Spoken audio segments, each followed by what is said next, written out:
Aromatic hydrocarbons. Unsaturated hydrocarbons which have one or more planar 6 carbon rings called benzene rings to which hydrogen atoms are attached with the general formula CnHn. यस्तो hydrocarbons which are unsaturated भनेको double bond या triple bond बनाउने हाइड्रोकार्बन्सहरू to which hydrogen atoms are attached with general formula CN र HN C6 छ भने H पनि 6 हुने खालको फर्मुलामा अट्याच भएको हाइड्रोकार्बन्सहरूलाई हामी एरोमेटिक हाइड्रोकार्बन्स भन्छौँ. Aromatic hydrocarbons are aromatic hydrocarbons are circularly structured organic compounds that contain sigma bonds along with delocalized pi electrons. Pi electrons are delocalized, so that is they move around the ring of the benzene ring. Example, benzene and toluene, oxylene. Benzene भनेको phenyl hydride पनि भनिन्छ भने टोलेनलाई चाहिँ methyl benzene, benzene रिङमै methyl group attach भएर form भएकोलाई methyl benzene या टोलुइन यसको जेनरल नेम. अर्को छ जाइलिन. Huckel's rule. एरोमेटिक हाइड्रोकार्बन्सहरूले हकल्स रुल फलो गर्छ. To estimate the aromatic qualities of any planar ring shape molecule in the field of organic chemistry Huckel rule is used. Huckel rule भनेको 4n+2 पाई electron rule पनि भनिन्छ. यसमा चाहिँ कुनै पनि aromatic hydrocarbon कम्पाउन्ड्समा चाहिँ 4n+2 पाई इलेक्ट्रोन्सहरू present हुन्छ where n can be any integer which is positive including 0.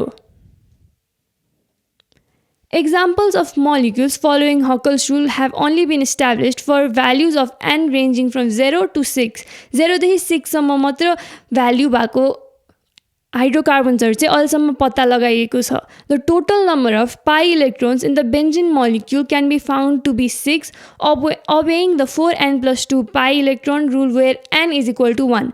Benzene रिङमा चाहिँ 4n+2 pi electrons फाइन्ड हुन्छ जसमा चाहिँ n is equal to 1.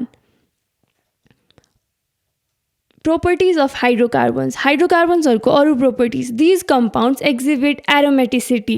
Aromatic भनेको it so certain characteristic of aromatic compounds. The ratio of carbon atoms to hydrogen atom is relatively high. Carbon atom को ratio र carbon र hydrogen atom को ratio मा carbon atom को ratio चाहिँ generally high हुन्छ.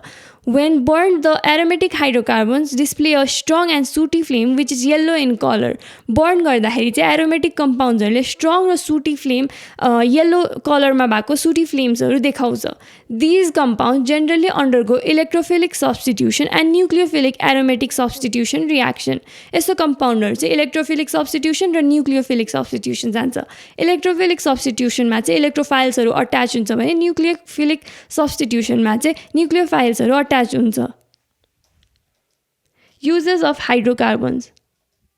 The green pigment found in plants, more commonly known as chlorophyll, is very important in the process of food production in plants. Chlorophyll is one of the hydrocarbons which is very important in the process of food production. Food production को लागि चाहिने main green pigment नै chlorophyll is a hydrocarbon. Methyl benzene is used as solvent in modal glues. Modal gluesहरूमा use हुने methyl benzene नै hydrocarbon हो. अर्को naphthalene. Naphthalene is an important item in the production of mothballs. Mothballsहरूको production मा चाहिने naphthalene is also a hydrocarbon. Phenanthrene for the synthesis of drugs, dyes and explosives. Plastic industry and petrochemical industries हरूमा नि hydrocarbon mostly use हुन्छ. Trinitrotoluene or TNT, यसलाई TNT या trinitrotoluene भन्छ, is widely used for the explosive purpose. Explosive हरूको लागि used हुन्छ.